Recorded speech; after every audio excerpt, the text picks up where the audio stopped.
আজকের ভিডিওটি বিশেষ করে তাদের জন্য গুরুত্বপূর্ণ যারা পোশাকের ব্যবসা করেন, নতুন করে ব্যবসা শুরু করতে চান অথবা পাইকারি দামে ভালো কোয়ালিটির বাচ্চাদের ও বড়দের পোশাক কিনতে চান। আজকে আমরা এখানে বিস্তারিত দেখব বাচ্চাদের টি শার্ট, বাচ্চাদের পোলো শার্ট, কলারওয়ালা বিভিন্ন ডিজাইনের পোশাক এবং বড়দের পোলো শার্ট ও টি শার্ট। আমরা শুধু পোশাক দেখব না, বরং আলোচনা করব সাইজ কি আছে, কত ধরনের কালার আছে, বান্ডিলে কত পিস থাকে, কাপড়ের কোয়ালিটি কেমন, সেলাই ফিনিশিং কেমন এবং একজন ব্যবসায়ী হিসেবে পোশাক কেনার সময় কি বিষয় দেখে কিনবেন। আর ভিডিওর মাঝখানে আমি আপনাদের এই দোকান নিয়ে একটি ইন্টারেস্টিং গল্প বলবো, তাই ভিডিওটি শেষ পর্যন্ত দেখার অনুরোধ থাকবে। দর্শকবৃন্দু, প্রথমে আমরা দেখছি বাচ্চাদের টি শার্ট। এখানে বাচ্চাদের জন্য বিভিন্ন সাইজ পাওয়া যাচ্ছে, যেমন 12, 14, 16 এবং 18 সাইজ।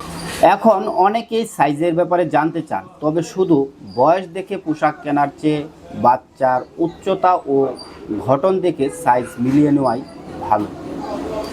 সাধারণভাবে ছোট থেকে বড় বয়সের বাচ্চাদের জন্য এই ধরনের বিভিন্ন সাইজ রাখানে অনেকগুলো কালারের ভ্যারাইটি আছে, কারণ ব্যবসার জন্য পোশাক কিনতে গেলে শুধু এক ডিজাইন হলেই হয় না, কাস্টমারের পছন্দও আলাদা আলাদা। কেউ উজ্জ্বল কালার পছন্দ করে, কেউ হালকা কালার পছন্দ করে, আবার কেউ ডার্ক কালার বেশি পছন্দ করে। তাই দোকানে যখন বিভিন্ন কালার থাকে তখন একজন ব্যবসায়ী নিজের কাস্টমার অনুযায়ী পছন্দ করার সুযোগ পান। এ ধরনের পোশাক নেওয়ার সময় আমি আপনাদের একটা গুরুত্বপূর্ণ টিপস বলি, শুধু দেখতে সুন্দর হলেই পোশাক কিনবেন না। দেখবেন কাপড় কেমন, কাপড় বেশি পাতলা কিনা, সেলাই ফিনিশিং কেমন, গলার অংশ ঠিক আছে কিনা, হাতার সেলাই ঠিক আছে কিনা, সাইজগুলো ঠিক মতো দেওয়া আছে কিনা, একাধিক কালার পাওয়া যাচ্ছে কিনা। কারণ একজন কাস্টমার একবার ভালো পোশাক পেলে আবার আপনার দোকানে আসার সম্ভাবনা বাড়ে। এখন আমরা দেখছি বাচ্চাদের পোলো শার্ট ও কলারওয়ালা শার্ট। এই ধরনের শার্টগুলো দেখতে আলাদা এবং স্মার্ট লুক দেওয়া। সামনে কলার রয়েছে, ডিজাইনের ভ্যারাইটি আছে, আর সেলাইয়ের ফিনিশিংও খুব ভালোভাবে করা হয়েছে। এখানে বিভিন্ন সাইজ পাওয়া যাচ্ছে, 12, 14, 16, 18 সাইজের পাশাপাশি কিছু বড় সাইজের গ্রুপেও 16, 18 এবং 20, 22 ধরনের সাইজও রয়েছে। এখানে গুরুত্বপূর্ণ বিষয় হলো দুইটি সাইজ গ্রুপের রেট আলাদা হবে, অর্থাৎ ছোট সাইজের এক রেট হবে, তুলনামূলক বড় সাইজের এক রেট হবে। তাই যারা ব্যবসার জন্য মাল কিনবেন তারা অবশ্যই আগে দোকানদারের কাছ থেকে জেনে নেবেন কোন সাইজের রেট কত, কোন গ্রুপে কত পিস এবং কোন কালারে কি পাওয়া যাচ্ছে। এই পোশাকগুলোতে বিভিন্ন কালারের অপশন রয়েছে। আপনাদের জন্য 12 পিস করে বান্ডিল করা হয়েছে, প্রায় 10টি করে কালার দেওয়া হয়েছে। এখানে একজন ব্যবসায়ী কি করতে পারেন, ধরুন আপনি নতুন ব্যবসা করছেন, তাহলে এক রঙের অনেক পিস নেওয়ার আগে চেষ্টা করবেন বিভিন্ন কালার ও জনপ্রিয় সাইজের ব্যালেন্স রাখতে। কারণ সব এলাকায় কাস্টমারের পছন্দ একরকম নয়। প্রথমবার বেশি পরিমাণে এক ডিজাইন না নিয়ে বিভিন্ন ডিজাইন ও বিভিন্ন কালারের ছোট বড় মিক্স নিলে কাস্টমার কোনটা বেশি পছন্দ করে সেটা বুঝতে পারবেন। তারপর যে ডিজাইন বেশি বিক্রি হবে পরবর্তীতে সেটাতে বেশি ইনভেস্ট করতে পারবেন। দর্শকবৃন্দু, এবার আমরা এই দোকান নিয়ে একটি ইন্টারেস্টিং গল্প বলবো। পোশাকের ব্যবসায় আমরা অনেক সময় শুধু একটি জিনিস দেখি, কত টাকার কিনলাম এবং কত টাকায় বিক্রি করলাম, কিন্তু একটি দোকান তৈরি হওয়ার পেছনে থাকে অনেক চেষ্টা, অভিজ্ঞতা এবং কাস্টমারের বিশ্বাস। ধরুন শুরুতে দোকানটি হয়তো অল্প কিছু ডিজাইন নিয়ে কাজ শুরু করেছিল। প্রথম দিকে সব মাল সমানভাবে বিক্রি হয়নি, কিন্তু কিছু ডিজাইন দ্রুত বিক্রি হয়েছে, আবার কিছু ডিজাইন পড়ে রয়েছে। তারপর ধীরে ধীরে একটা বিষয় বোঝা গেছে, কাস্টমারকে শুধু কম দামের পণ্য দিলেই হয় না, ভালো ভ্যারাইটি এবং কোয়ালিটিও দিতে হয়। যেখান থেকেই বিভিন্ন কালার, বিভিন্ন সাইজ এবং বাচ্চা থেকে বড়দের আলাদা আলাদা পোশাক রাখার চিন্তা এসেছে। ব্যবসার সবচেয়ে বড় শিক্ষা হলো যে ব্যবসায়ী কাস্টমারের পছন্দ বুঝতে পারে সে ধীরে ধীরে নিজের ব্যবসাকে এগিয়ে নিতে। তাই নতুন ব্যবসায়ীদের আমি বলবো, প্রথম দিন থেকেই শুধু লাভের হিসাব করবেন না, দেখবেন কাস্টমার কোন পণ্যটা বেশি খুঁজছে, কোন কালার বেশি পছন্দ করছে এবং কোন সাইজ বেশি বিক্রি। এই তথ্যগুলো লিখে রাখবেন। 1 মাস পর দেখবেন আপনার নিজের ব্যবসা সম্পর্কে আপনি অনেক গুরুত্বপূর্ণ তথ্য পেয়ে গেছেন। দর্শকবৃন্দু, এখন আমরা চলে এসেছি বড়দের পোলো শার্টে। এখানে প্রধানত 3টি সাইজ রয়েছে, এম, এল এবং এক্সেল। এখানেও অনেকগুলো কালারের ভ্যারাইটি আছে।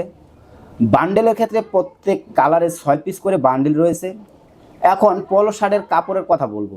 এটি পিকে কটন কাপড়ের তৈরি, পিছনে মন দেওয়া রয়েছে, সাইডে সাইড ব্যান্ড দেওয়া রয়েছে এবং হ্যান্ডটেক ও আয়রন করা রয়েছে। পোশাক দেখার সময় আপনারা অবশ্যই কাছ থেকে দেখবেন কলারের ফিনিশিং, বোতামের জায়গা, সাইডের সেলাই, হাতার ফিনিশিং, লোগো বা প্রিন্ট ঠিকমতো বসানো আছে কিনা, কাপড়ের টান ও ফিনিশিং। কারণ পাইকারি ব্যবসায় মাল কেনার সময় এই ছোট ছোট বিষয়গুলো গুরুত্বপূর্ণ হয়ে ওঠে। পাইকারি থেকে পোশাক কেনার সময় একটি পিস হাতে নিয়ে ভালোভাবে চেক করবেন, আর সম্ভব হলে বান্ডেলের কয়েক পিস দেখে নেবেন। কারণ শুধু উপরের একটি পিস দেখে পুরো বান্ডেলের কোয়ালিটি সম্পর্কে সিদ্ধান্ত নেওয়া সবসময় ঠিক নয়। বড়দের টি শার্টের ব্যবসা করার ক্ষেত্রে একটি বিষয় খুব গুরুত্বপূর্ণ, সাইজের সঠিক মিক্স। শুধু এম সাইজ বেশি নিলেন কিন্তু আপনার এলাকায় এক্সেল সাইজের চাহিদা বেশি, তখন সমস্যা হতে পারে। তাই ব্যবসার জন্য মাল কেনার আগে আপনার নিজের এলাকায় কাস্টমারের কথা চিন্তা করবেন। যদি আপনার দোকান আগে থেকেই থাকে তাহলে গত কয়েক মাসে কোন সাইজে কত পিস বিক্রি হয়েছে সেটা খেয়াল করুন। তারপর নতুন মাল কেনার সময় সেই সাইজে তুলনামূলক বেশি গুরুত্ব দিন। এখন অনেকেই প্রশ্ন করেন পাইকারি পোশাক কিনে কিভাবে ভালোভাবে ব্যবসা করা যায়। আমি বলবো প্রথম থেকেই বেশি মাল কিনতে হবে এমন নয়। যদি আপনার পুঁজি কম হয় তাহলে কম ডিজাইন, কিছু বাছাই করা ডিজাইন নিন। সব ধরনের পোশাক একসঙ্গে কিনতে গিয়ে টাকা আটকে ফেলবেন না। কালারের ভ্যারাইটি রাখুন, একই কালারের অনেক পিস না নিয়ে কয়েকটি জনপ্রিয় কালারের মিক্স রাখতে পারেন। সাইজের হিসাব রাখুন, ছোট ও মাঝারি বড় সব ধরনের কাস্টমারের কথা মাথায় রাখুন। কোয়ালিটি আগে যাচাই করুন, কম দামের জন্য খারাপ কোয়ালিটি পণ্য নিলে কাস্টমারের বিশ্বাস নষ্ট হতে পারে।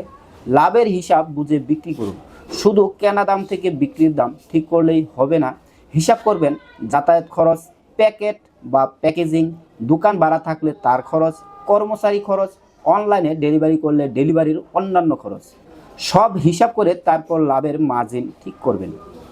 দর্শকবিন্দু, এখন শুধু দোকানে রাখলেই হবে না, আপনি চাইলে ভিডিও করে অনলাইনেও প্রচার করতে পারেন। একটি পোশাকের ভিডিও করার সময় দেখবেন প্রথমে পুরো পোশাক, তারপর কাপড়ের ক্লোজ আপ, তারপর কালার, হাতার অংশ, সেলাইয়ের ফিনিশিং, লোগো বা ডিজাইন, তারপর কালারগুলো।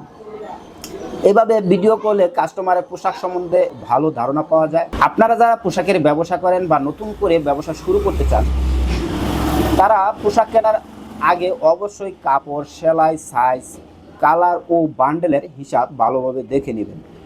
আর সবচেয়ে গুরুত্বপূর্ণ কথা, ব্যবসায় ধীরে ধীরে কাস্টমারের বিশ্বাস তৈরি করুন। একবার কাস্টমার যদি আপনার কোয়ালিটি এবং ব্যবহারে সন্তুষ্ট হয় তাহলে সে আবারও আপনার কাছে আসবে। ভিডিওটি ভালো লাগলে লাইক করবেন আর শেয়ার করে আমাদের পাশে থাকবেন। আর এমন পাইকারি পোশাকের মার্কেট, নতুন ব্যবসার আইডিয়া এবং বিভিন্ন পোশাকের কোয়ালিটি ও দাম সম্পর্কে ভিডিও দেখতে চ্যানেলটি সাবস্ক্রাইব করে পাশে থাকবেন।